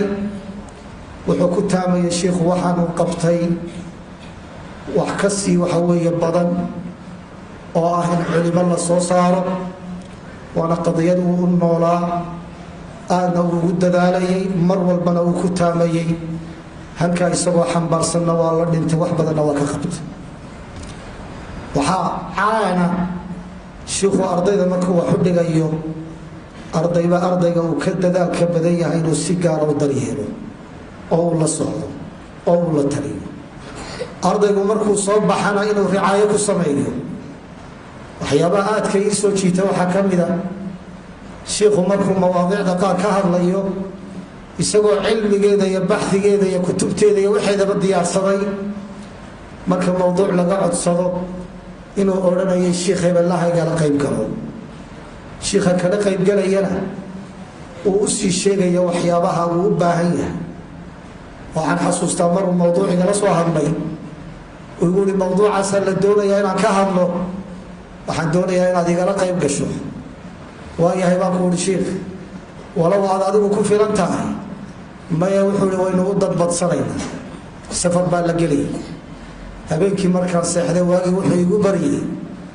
whatsappkaygo 8 kitaab oo mawduuca ku saabsan badhna aan aqaanay badhna aan maqlay badhna aanan maqal indhahaygana aanay ka qaadin oo shiikhu intuu isku soo habeeyey dhammaantood uu yidhi waxay ka hadlayaan mawduuca waana kutub qiimo badan waad ku dagaalgelaysaa hubkiina waa kaa waa shiikhii cidda uu dagaalgelinaya uu doonaya inay ka ag hadashaa waa ardaygii wuxuu siinayaa hubkii uu ku dagaalgeli lahaa mawduuciyo diyaarsan buu usoo gudbinayaa waxaan u fahmay inuu doonayo dad inuu soo saaro culimo inuu soo saaro ayuun baan u fahmay oo ilaa dee waxa uu hayay iyo wixii kaleba haddii la isu geeya cid uma baahnayn waxaa kaloo iyaduna aad iyo aad u muhima culuwu himmati fii jur'atihi wa shajaacatihi calaa bayaani alxaq waasadci bih waxyaabaha aynu ku dhimanayno aynu isku ballansanayno shiikhana la doonaya inaynu ugu hiilino bacda mamaati in geesinimadii uu lahaa iyo siduu xaqa u cadaynaya aanu uga gabbanayn runta uu u sheegayay laa yakhaafu fi llaahi lawmata laa'im iyadoo loo hanjabayo oo la hadadayo oo naftiisa halis la gelinayo haddana marna aanu ka waabanayn iyadoo meseji ay ku soo dhacayaan laleeyahay aamo haddii kale waa ku dilaynaa dad badan waxaa ogtihiin marka howlahaasoo kale ay yimaadaan inay daciifaan wakaayin min nabiyin qutila macahu ribiyuuna kaiir famaa wahanuu lima asaabahum fi sabiili illah wamaa dacufuu wama stakaanuu wallahu yuxibu saabiriin dad badan oo laga yaabo xaqa caddayntiisa cabsi naftooda ay jeclaysanayaan ama cabsi inay u gaabsadaan waxaan leenahay ku dayasho waxaa idinku filan shiikha inaad ku dayataan oo ay ugu cadcadayd adayga uu ku adkaa qoladaa dishay ee la sheeganaya jihaadka beentaa sheeganaya ee waxa weeye intaa xaqa uu sheegaya kala dagaalamayay cadaynta uu cadaynaya ama uu qaawinaya baadidooda iyo afkaartooda khaldan isagoo welibana sheikhu si gaara u fahmaya xiyal badan iyo asaaliib badan oo ciidan ahaa oo wax badan oo laga yaabo culimmada kale shicibka ay aanay fahmayn ka ciidan ahaan inuu isagu u fahmayay oo aan filayna waxyaabaha xagga hore safka looga daray culimmada la laynayo inay ka mid tahay ayuu haddana dad badanna uu sheegay inuu taargad yahay ayuu haddana maalinna aanu ka gaabin jaanis hadduu helo uu ku cadaynaya kuwa baadidooda iyo dalaalkooda waa inaynu wadada haynaa oo waxa weeye shiikha ugu helinaa qodobka 6 waxa ay tahay علو همته في إصلاح الأمة وخدمة المجتمع شيخو إنو كصف فيسناها هن آدو صبعية وبالشدة هو أديغي نبدأ إذا هو تاغية حرمك إذا هو تاغية أبارو إيا فقر يهدي كوي مادان تاكوليتو إذا هو تاغية والشيخ الدقال آدو بدن وكسميي يدنا ومثلو باهية إنك داعيها iyo qof kastoo muslim oo doonaya inuu ummadiisa wax u qabto inuu sheekha kaga daydo wadadana uu hayo oo waxa weeye iyada uu ku dhinto waxaan ku soo gabagabaynaya sheekha waxyaabaha ilaahay hibada u siiyay waxay tahay sida ilaahay uu ugu fududeeyay waaqican la joogo dacwada qaababka uu wajahay waxa dhacda ninka shiikha ay markuu cilmiga iyo dacwada u banbaxo oo cilmigu waqti badan u baahan yahay mar darsi la dhigayo mar la muxaadaraynayo mar khudbad la jeedinayo mar kutub la alifayo mar waxa weeye mawaadiic iyo afkaar khaldan la radinayo waxaa soo dhalay waqti aad u badan bay u baahan yihiin ayaa dadka qaar markay taa aad ugu mashquulaan ee waxa weeye duruufta dhaqaale ay ku adkaato dadka qaar baa daba jeediya qaabab kala duwanna u daba jeediya qaar waxay yidhaahdaan waar ciyaalkii baa dayacmay aan ciyaalka u shaqo tago culimo waa joogtaa sidii kii yidhi xaya cala salaa ee dilaalka ahaa ee markuu arkay xoolo suuqa soo gala iyadoo maalmahanba suuqa aanay xoolo soo gelin kuwo kaloo masjidka fadhiyay yidhi xaya cala alfalaax ka sii wada anigu sayladaan gelaya ciyaalkan masaariifta u raadinaya qaar baa xaalkoodu sidaaya kuwo kale waxaa laga yaabaa inay yidhaahdaan cilmiga iyo dacwadu dhaqaalo u baahan yahay kutubtiibaa dhaqaalo u baahan caruurtiibaa masaariif u baahan ummadii lafteedii baa ku soo egayso dhaqaalo u baahan waan u shaqo tegayaa business baan gelaya 10 sano ka bacdi anigoo jeebka wax ku hayaan cilmiga u fadhiisanaya xaqiiqaduna waxay tahay markuu meel gaadho in isaga laftiisa laga martinayo dacwada inuu wax ku soo darsado oo dadkii caamadaha laga yaaba wax badan inaanu dhaamin cilmigiisuna isma saxo waxaa laga yaabaa dadka qaar inay cilmiga u go-aan duruufo qallafsanna ka soo wajahaan ku dhici waayo cilmiga iyo dacwada uu wado dadka inuu wax weydiiyo oo uu yidhaahdo bini aadam baahidiisa ilaahay waa iga kaafiyey haddaan masaariif haysto darsina aan ka adkahay labada gelinna aan shaqeeyo habeenkiina hal darsi aan dhigayo intaas waa igu filan tahay shiikhu taana ma qaadan himmadiisu waxay keentay inuu mashaariic aad u waaweyn hirgeliyey aakhiran cumarkiisi maalmihii ugu dambaysayna uu mashaariic waaweyn ku taamayay shiikhu cidda uu ku xisaabtamaya waxay ahayd ganacsatada si geesinimo leh oo aan gabasho lahayn oo dan gaara aanu ka lahayn oo xamaaska iyo indifaaca wada ay tahay diinta alle inuu u hiiliyo ayuu wuxuu samaynayay mashaariic aad u waaweyn oo hadday tahay dalka dibaddiisa iyo dalka gudihiisaba oo safarro dhaadheer uu geliyay taasina waxay keentay dacwadiisu halka ay maanta gaadhay inay gaadhay bay keentay qodobadaas iyo qodobo kale oo aan la soo koobin dhammaantood waxay nagu dhalinayaan shiikha inaynu ku dayanno hal marna aynu halkudhi ka dhiganno namuutu kamaa maat wanaciishu kayfa caash wallahu aclam وصلى الله وسلم على نبينا محمد وآله وصحبه وسلم. هذا نقول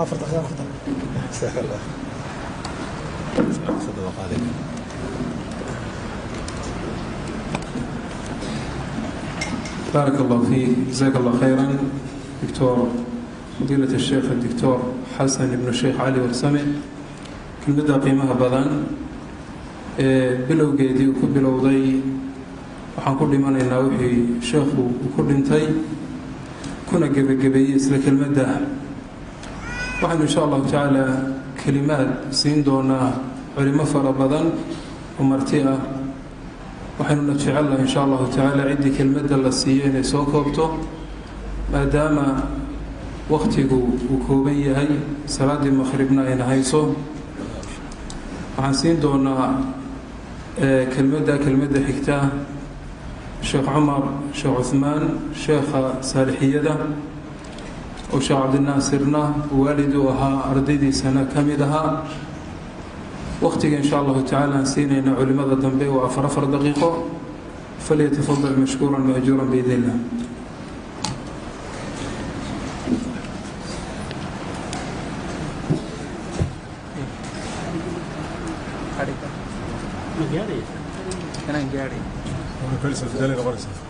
ضرب قفك هذا ياكل ولا وقت في قادنا يسمع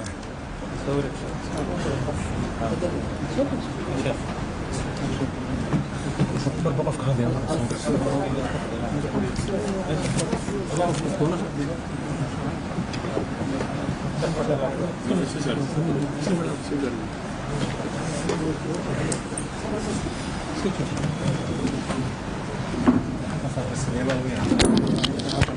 الحمد لله رب العالمين، الصلاة والسلام على أشرف الأنبياء والمرسلين نبينا محمد عليه أفضل الصلاة وأتم التسليم. وبعد، السلام عليكم ورحمة الله وبركاته. waxaan isaga tacsiyeynaa geerida culus ee nagu timi dhammaanteen. ilaahayna subxaana wa tacaala sheekh cabdinaasir ha u naxariisto,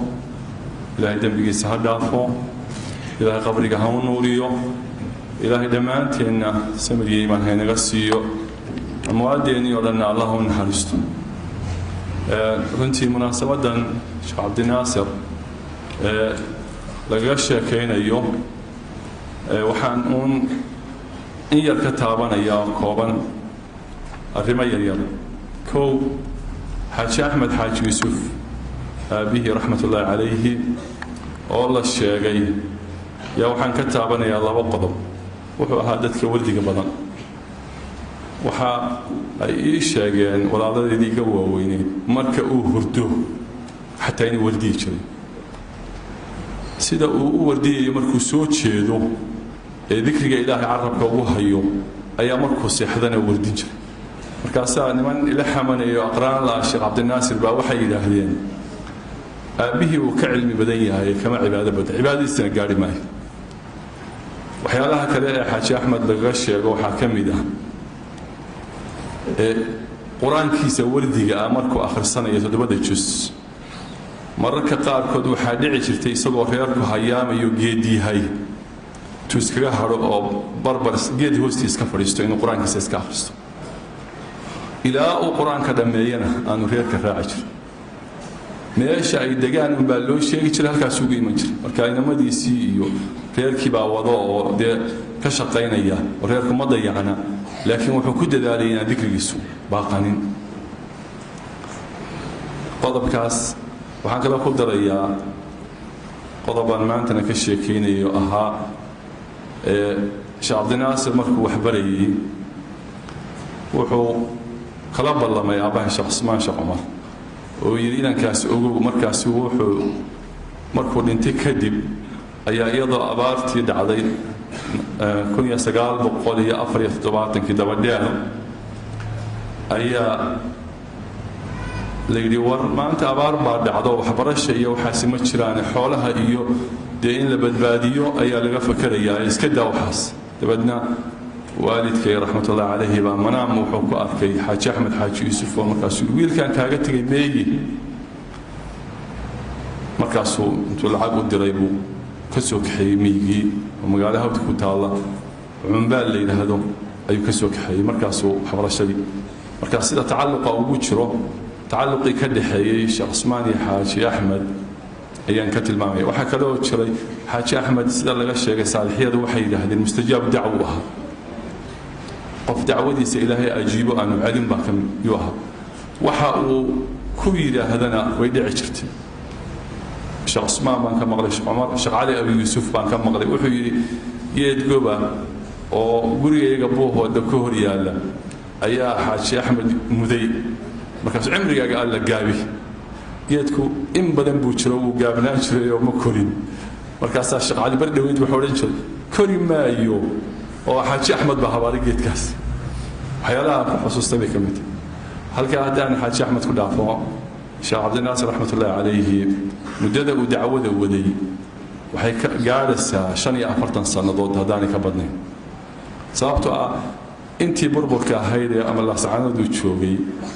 ama uu yaman joogay ayaa muddadaas ahayd laakiin wakhtiguu sarkaalka ahaa ee dacwadaa waday waxay gaadhaysaa 40 sannadood sababtoo waxaan xusuustaa isaga oo burco sarkaala oo dacwada ka wada oo kutubta wax ka akhriya hablaha muxaadaraadka u jeediya ayaa jirtay maantana shacali warsame iyo culimo sheekh mustafa iyo rag badan baa ka sheekayn lahaayoo aqraantiisa ahaayoo isku wakhti ahaayeen oo garanayayo aad iyo aad taariikhda uga bixin lahaa waxaan laba shay ku darayaayoo kale oon taabanaya si aanoo wakhtiga ilaalinaya النبي صلى الله عليه وسلم حكى سجناضي إنه النبي صلى الله عليه وسلم إذا أحب الله عبدا عسله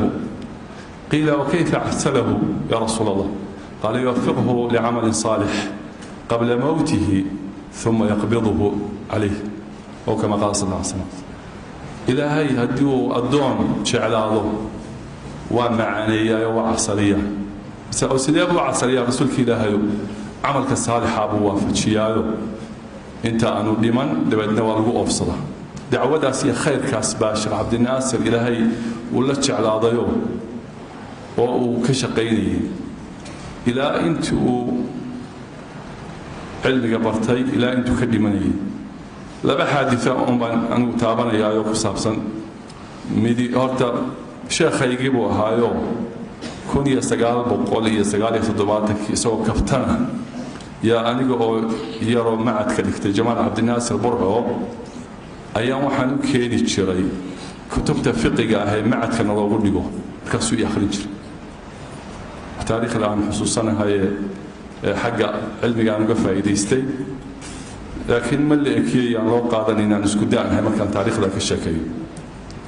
waxaanu usrada iyo reerka waxaanu kaga shaqeeynay inay shareecada ku dhaqmaan oo diinta qaataan oo qofkii dila qof la soo qabto zakada ururiyaan qof aan tukan laga helin reerka axkaamtii shareecadoo dhan baanu reerka kala hadlayn walilaahi alxamdu wayna hirgashayoo reerku waa reer shareeca ku nool ah oo shareecada iyo diinta ku dhaqma oo aan khayr u filayno waxaa jirtay maalin markaa aanu shir u qabannay oo sheekha aanu nidhi aynu reerkiisi u sii adkayno dardaarankii iyo shareecadii sidan oo kale maalin khamiisa oo galabtan oo kale ay tahay ayaa wuxuu nidhi shirkii barri baa la gunaanadayaa jimcaha markaasu wuxuu yidhi anigu casharkii baan ka gaadhayaa masaajidkii aan ka akhrinayay laascaanood joogina maayo odayaashii baa ku dhego waxay yidhaahdeen ha naga tegayne shirka naga gunaanad markaasuu may tu istaago iska dhuftay ayuu yidhi hooyadayna waa sii marayaayo amxaarada iyo dowladdii hore laga baqi jiray bay ahaydoo waxaan doonaya inaan qarsoodina ugu tago qarsoodina kaga soo baxo dariskaygiina aan uga baaqanay habeenka sabtida caawana gooraan ahay barrina waa diyaarinay casharkiiyo qisadaasaan ku gunaanadayaaye markuu sidaa u baxay odayaashina ay sii jalleecayaan ayaa baabuurkiisi baabuur la galay 6 bilood baanu dariska akhrin hooyadii uu lahaa qarsoodi baan ugu tegayaana iyadii baa soo booqatay xaadidkii siyaarada qarsoodigii magaalada buuhood ku galayeyna mikrofoonkii baa laga sheego waxaa la yidhi sheekh cabdinaasir baa dhaawacmay loo duceeyo oo xabashadii laga baqayey baa iclaan baa loo sameeyey ilaahayna wuu ka xifdiyey safar dheer buu galay markaasuu muddo dheer ku maqnaa waana wuxuu la dhutinayay iminka oo ugu dambeysay ilaah waxaan ka baryaynaa inuu u naxariisto inagana ina sugo reerkii iyo qoysku ka baxayna ilaahay sabagii iimaan ka siiyo ilaahay subxaanahu wa tacaala waxaan ka baryaynaa inuu daacada iyo khayrka inuu waafajiyo iyo wuxuu jecel yahay salla calaa sayidina maxamed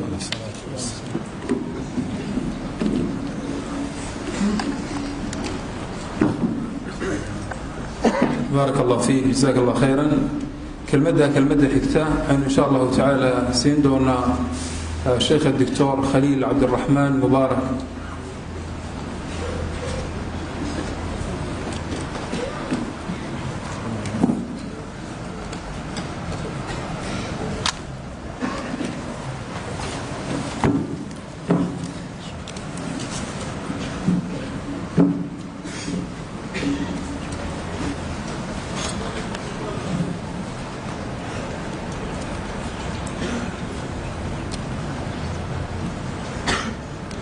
بسم الله الرحمن الرحيم الحمد لله رب العالمين والصلاة والسلام على أشرف الأنبياء والمرسلين نبينا محمد وعلى آله وصحبه وسلم تسليما كثيرا وبعد سلام الله عليكم ورحمته وبركاته أحبتي في الله إلهي سبحانه وتعالى وحنا قبرينا شيخني شيخ عبد الناصر حاج أحمد إنه جندي سكورابيو درجتي سو كرو قاضو إلهي سبحانه وتعالى وحنا قبرينا شهادة أنه رجينا إنه إلهي سبحانه وتعالى وأقبله إنه إلهي لكل ميو أنبيادي يا صديقينتي يا شهادتي يا صالحينتي waxaan u tacsiinayaa dhammaan ummadda islaamka gaar ahaan ummadda Soomaaliyeed maxaa yeelay sheekhan ma ahayn sheekh qoys ma ahayn ummadda Soomaaliyeed oo dhan buu sheekh u ahaa dacwadiisa meel kasta oo ay Soomaali joogto way gaadhay waxaa taa daliil u ah meesha hadda geeridiisu ay ka dhacday oo waxa weeye cirifka Soomaali وحوية أما كونفرة أصدقوا قبله وقوي شيخ دكنا مركز شيخ وريجي تري دعوتي سهل مال كما كان رحمة الله تعالى عليه وحنو تعسير يا علماء دمانه الذي أحببتي وشيخ كذا كبحي إلى سبحانه وتعالى دمان تنسبري إيمانها نجسيه ولا ليال شيخ رنتي وديار قريتنا أثنك أو waxa weeye naftiisa uu u diyaariyay inuu ilaahay jidkiisa uu ku dhinto wuuna ogaa oo arrintan arrin ku cusub ma ahayn intaasoo jeer baa sheekha digniin loo soo diray san maqlaysay oo xataa laga taliyo meelaha aado laakiin sheekhu haba yaraatay oo joojin hay'ad sheekhu naftiisa uu u diyaariyay inuu jidka uu ku dhinto oo uu shahaado ku helo eraydiisa waxa kamid ah baa leeyahay qofkii aan ii dila muxuu iga heli asaga ma igu aakhira seegi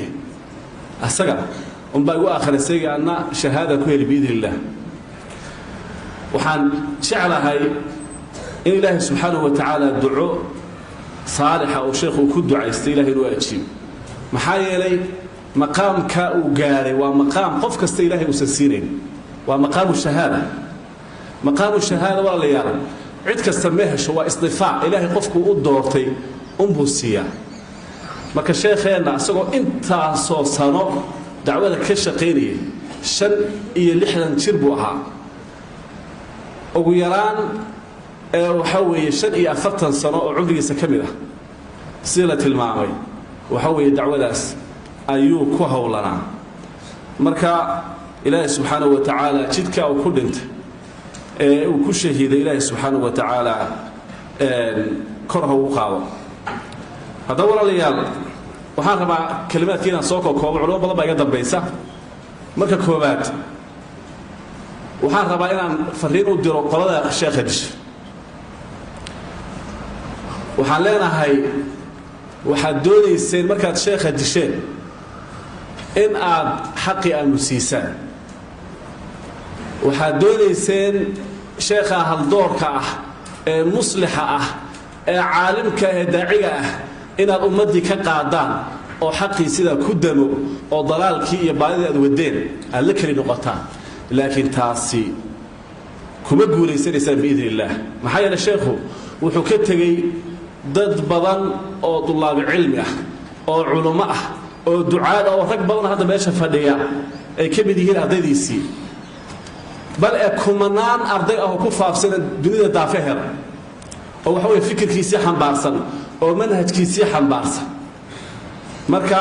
sheekhi hadduu inaga tegey raxmatullaahi tacaala calayh cilmigiisii baa baaqi ah manhajkiisii baa baaqi ah fikirkiisii baa baaqi ah xertiisii baa baaqi ah marka taas ilaahay idima makaninayo sheekhu hadafkii uu rabay iyo tuu ilaahay weydiisanayay baabaad u xaqiijiseen oo asaga xaggiisa guul baynu u tahay laakiin cidda ku hoogtay ee ku khasaarta waa idinka oo cadhada ilaahay iyo cadaabkiisii mutaysta walaalayaal kelmadda kale waxaan odhanayaa innaga maxaa ina saaran oo waajib ah waxa weeye waajibka ina saaran waxaa weeye dhowr qodobood waa soo ka koobaya insha allahu tacaala qodobka koowaad sheekheennan inaan horta marka koowaad aan mashaariicdii uu waday iyo kaalintii uu ka tegay inaan buuxinno kaalin aad u culus weeyaan maadaama sheekhu caalimna ahaa cilmigii in la buuxiyaa loo baahan yahay daaci u ahaa dacwadii in la buuxiyaa loo baahan yahay muslixu ahaa islaaxii in halkii laga sii wado ayaa loo baahan yahay sidoo kale walaalayaal waxaa looga baahan yahay sheekha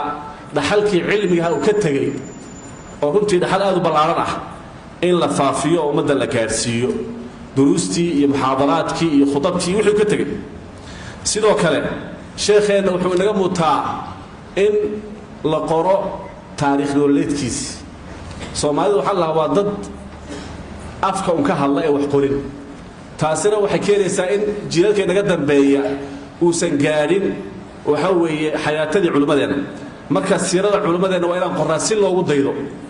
akhlaaqdoodii manhajkoodii cilmigoodii dacwadoodii inaan ka sheekayno wey oo muxaadaraadna laga sheekeeyaa lana qora sidoo kale inaan ku soconno sidii la tilmaamay manhajkii sheekhu uu ku socday raxmatullaahi tacaala calayh aan kaga dayanno sidii la tilmaamay hankiisii iyo himadiisii iyo dadaalkiisii oon halkii ka sii wadno intaasaan kusoo gabagabaynayaa wajazaakum allahu khayran wsala allahu wasalam calaa nabiyina muxamed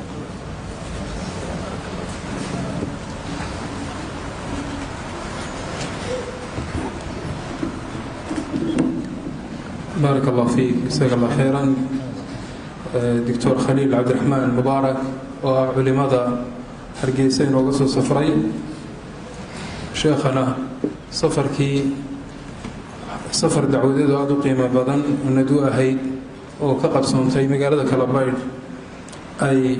علماء كود قيب قادني سي أما علماء أي شيخ ود السعودين بو شيخ كمدها وعن كلمة حكتسين إن شيخ محمد معلم أحمد وعلماء قصاصين وقصص سفرتي كمدا شيخنا أصحابتي سي كمدا سولو هذا الشيخ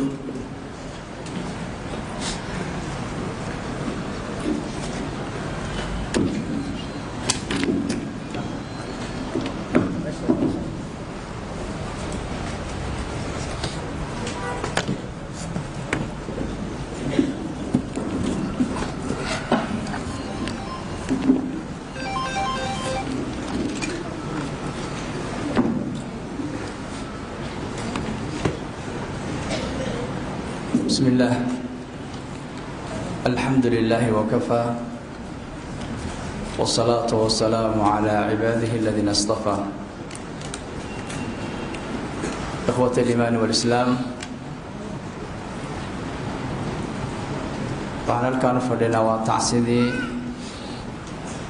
sheekh cabdinaasir raxmatullaahi calayh sheekh cabdinaasir wuxuu ahaa umma wuxuuna ka dhintay ummadda islaamka ah marka si guud ummadda islaamka oo dhan baan uga tacsiyeynaynaa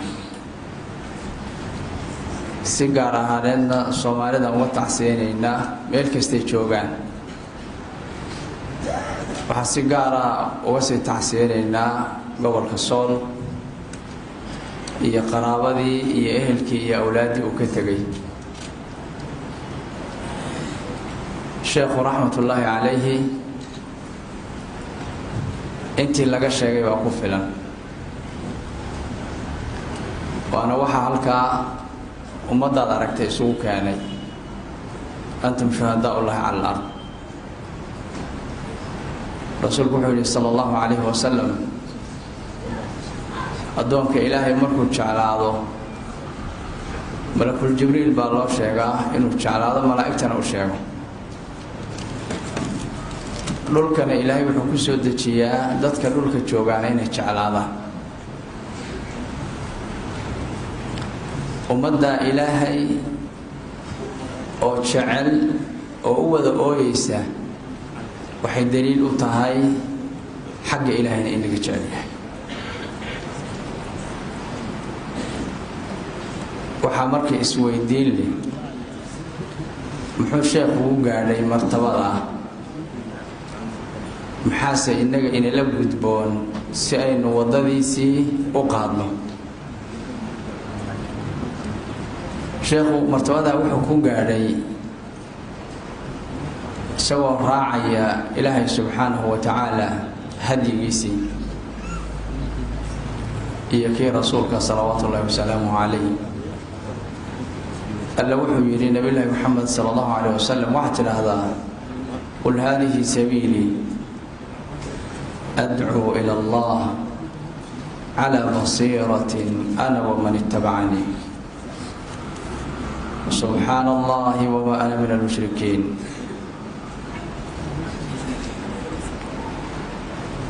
dadaas cad baan qaadayaa dhabalay anigii ciddii raacdayba nabiyullaahi moxamed sala allahu calayhi wasalam waxaa loo keenay mufaawadaad in lala galo oo bal laysu soo dhowaado wuxuu hi aniga mabda'ayga ma ka tanaasulayo dii gacantaana qoraxda laga saaratana dayax mabdi'iisaasuu marka ku adkaa isaga ayuuna u taagnaa hadh iyo habeenba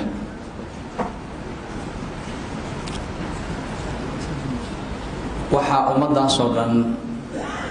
soo saaray oo ay ku soo baxeenna waa sunnihii uu jideeyey oo maanta halkaa loo fadhiyo wuxuu rasuulku sala allahu calayhi wasalam man sanna sunnatan xasana falahu ajruha wa ajru man camila biha qofkii waddo fiican ummadda u jeexa waddadaas wixii ay ajir lahayd isagaa iska leh cid kasta oo waddadii qaadana ajirkay la timaado isagaa iska leh laa yunqasu min ujuurihim shay iyaga laakiin qolada kale waxba laga nusqaabi maayo cagsigeeda waxaa ah kuwa isaga diilay sheekh cabdinaasir raxmatullaahi calayh wuxuu rasuulku man sanna sunnatan sayi'a falahu wisruha wa wisru man camila biha laa yanqusu min ujuurihim shay ninka u quudhay inuu sheekh cabdinaasir dilo isaguna wuxuu leeyahay dembigii uu qaaday ilaa qiyaamaha isagaa iska leh cid kasta oo waddadaa qaadana waa qaada isagaa iska leh ibnu aadamkii u horreeyey oo qaatilka ahaa qof kasta oo bini aadam oo dhinta dembigiisa waxbuu ku leeyahay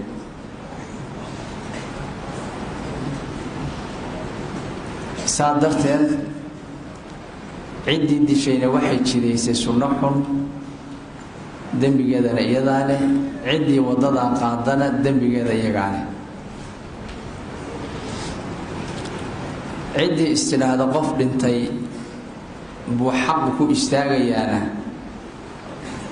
waa khaldan yahay fikir xun oo khaldan ayuu ku fikiray xaqaan ilaahay baa wata mana uu ku istaagayo qof la dilay sheekh cabdinaasir oo dhintay ku istaagi maayo ilaa laga soo bilaabo ambiyadii ilaa yowmuna haada dadkii la dilayo ahlu khayrka ahna midna kuma istaagin bal dilka waa ku sii dararaa dacwadu waa ku dararaysaa diintu waa ku fidaysaa intaasoo qof ay isuma yimaadeen dhiiggaa la isugu yimid maanta waqtiga kugu dhaca leeleehay waxaa innaga marka maxaa inala gudboon innaga waxaa inala gudboon waddadii wanaagsanayd oo uu qaaday oo ciddii ka horraysayna ay qaaday oo uu ku dhintay oo uu ku dhaqmayay inaynu qaadno oo iyada aan ku dhimanno oo iyada aan ku dhaqanno oo mabda'a aynu haysanno waxaa lagu dagaalamaya waa mabaadi inaan mabda'eenna ku dhaganaanno oo aan ku dagaalanno oo aan dadka ugu yeedhno oo aan difaacanno waxaana rajaynayaa inteennaan maanta meesha fadhida inaynu diyaar u nahay jidkii uu qaaday inaan qaadno soo saas maaha inteennaan diyaar waxaan u nahay inaan ilaahay subxaanahu wa tacaala dacwadiisa u istaagno jidkaa aan qaadno isaga aynu ka shaqayno isaga aan ku dhimanno cid kasta oo ka soo horjeedana aynu u babcadhigno wabilaahi tawfiiq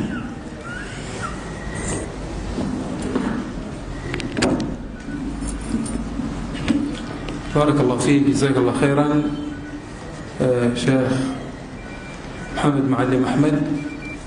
waxaan insha allahu tacaala rabaa kelmadda aynu fadhigan koobaad ku gabagabaynayna intaynaan u gudbin waxaa kulankan ka warhaya oo tacsi soo diray sheekh cabdullaahi cali geelle oo aad ogtihiin oo ka mid ah culimmada waaweyn ee ummadda soomaaliyeed fadhigiisuna uu yahay magaalada ama waddanka jabuuti magaaladiisa caasimadda jabuuti waxaa kaloo iyaguna tacsi soo diray culimmada ku sugan dalka kenya gaar ahaan magaalada nairobi sheekh cabdiqaadir boobe sheekh cabdirasaaq jiir waa badan yihin iyo culimo badan oo kale sheekh mustafa xaaji ismaaciil sheekh cabdiqaani beder rag badan baa waxay soo direen oo culimo ah uu soo gaari waayey kulankan ama inay nagala soo qayb galaan ay u suuro geli weyday waa tacsi soo diraya waxaan leenahay tacsidaasi waa tacsi ummadda soomaaliyeed oo dhan ku socota waa tacsi si gaar ah dadka deegaanadan degan gaar ahaan ugu socota waxaan leenahay waa idinka guddoonay ilaahayna tabaaraka wa tacaala sheekha ha u naxariisto waxaan kelmadda ugu dambaysa fadhigeennan koobaad siin doonaa doctor faysal maxamed cali culimmada inooga soo safray ama inooga soo safartay magaalada burco falyatafadal mashkuuran mahjuuran biidn illah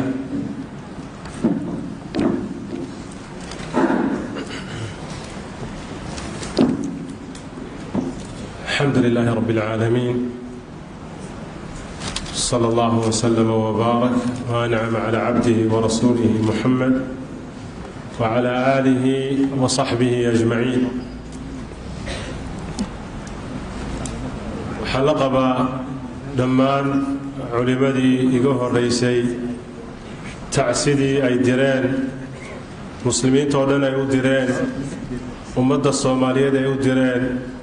علماء أي ديرين هي طلاب العلم gobolka sool iyo deegaanada ku xeeran iyo magaalada laascaanood bay u direen dhammaantood waan la qabaa waxaan kaloo la qabaa ducada ay u duceeyeen faqiid ulumma wa shaykhu lmashaayikh sheekh cabdinaasir xaaji axmed ilaahay subxaanahu wa tacaala qabriga ha u nuuriyo dembigiisana alla ha dhaafo جنة الفردوسنا الله نقول كل ميو انت ضبدت ما أثرت الشيخ اللي قال مواقفته متجود ولا وذا أجي هي مد خاصة أديت بوفر بدينه anigu sheikha raximahullah raxmatan waasica mowqifka inta ugu badan isoo jiitaa wuxuu ahaa iyadoo da'diisa la garanayo inuu 60 dhaafay haddana nashaadka iyo dadaalka iyo firfircawnida uu cilmiga iyo dacwadda faafinteeda u qabo dhallinyaro 20 jir ah wuu ka badnaa wa ashhadu lahu dalik waxaan xusuustaa 2 mowqif oo adiga si gaara ii soo maray shiikha ma soo garaaco oo ama ma kulanno ama telefoon kuma wada hadalno markaanu isa salaadno kelmadda koowaad igula kaftami jiray dagaankii bahayeeyadaa way ku sugayaan buu igu odhan jiray waa mar kasta waxaan u malaynayaa wadahadal waxaa noogu dambaysay muddo dhowr toddobaad ah oo aan ka doonayay inuu gobolka togdheer burco nagu soo booqdo oo ardayda uu muxaadaro u jeediyo isla markaana aanu ku ballansanayn bisha 3aad ee soo socota inuu noogu yimaado yacni iyadoo aan ogahay degaankan culimo aan ii baahnayn oo iga aqoon badan oo iga dadaal badan iyo tulabaabulcilmi ay ka buuxaan haddana su-aasha mar walba uu iigu odhan jiray taasay ahayd ta labaad niman u dhow ama la fikir ah kuwaa maanta sheikha dilay oo magaalada Hargeysa lagu sheegay ayuu wuxuu doonayay inaanu u tagno oo cilmiyan ula soo doodno WhatsApp group buu sameeyey yacni WhatsApp group ayuu sameeyey wuxuu ku soo daray Dr. Khadar iyo aniga waxaan doonayaa inaynu nimankaa u tagno la fadhiisanno masaa'isha sidii Dr. Xasan sheegay buxuud fara badan intuu soo geliyay gruubka iyo nimankaasaynu u tagaynaa oo la doodaynaa waxay tusaysaa marka firfircoonida ilaahay u geliyay diinta waxaan ku soo gunaanadayaa kuwa shiikha dilay waxaa leeyahay khibtum wa khasi'tum wa dhalla sacyukum in kaana lakum sacy waad guul daraysateen oo waad hoogteen aakhiro iyo adduunba oo aakhiro waxba idinkagama horeeyaan haddaad sidaa ku dhimataan oo aydan ka toobad keenin waxaa idinku kalifayna shaytaan iyo gaalo ayaa idinku akhriday nuurkan iyo cilmigan iyo diintan waxaa lagu hor istaagi karaa in cidda ku baaqaysa la dilo laakiin wallah inta halkaa ka hadlaysay culama iyo boqolaal ka badan iyo ardaydooda mid waliba uu hayaa dhammaantood waxay diyaar u yihiin xaqa inay caddeeyaan idan yaad la dagaalamaysaan aakhiradiinnii unbaad seegteen intaasiba waxay diyaar u yihiin oo ay tamaniyayaan iyagoo xaq iyo diin faafinaya in la dilo idan dalla sacyukum ilaahay subxaanahu wa tacaala waxaan ku soo gunaanadayaa oo aan duco ka dhigayaa qolada ilaahay ciqaab ha ku rido allaahuma ajcal calayhim yowman ka yowmi nahriwaan اللهم اجعل عليهم يوما كيوم نهروان رسولك وحينا وقب بشاري كلما خرج قرن قطع مركز تو خوارجي أي قرن مرح الله الصبح والله ترى إلهي سبحانه وتعالى نسود الدجية كوي تري لها كوي غورتا كقري لها إلهي نسود الدجية هذا موليان إني نعبسي قلين كريان والله ساعد بيلاد إن أنا كنه بين كندب دعيني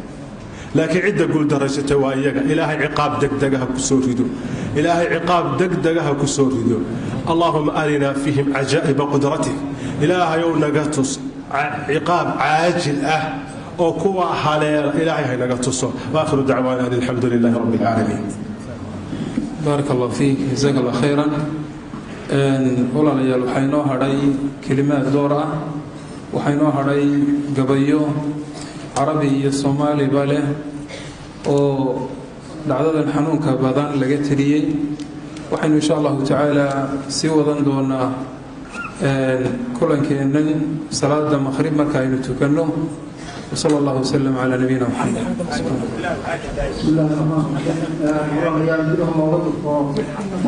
rahim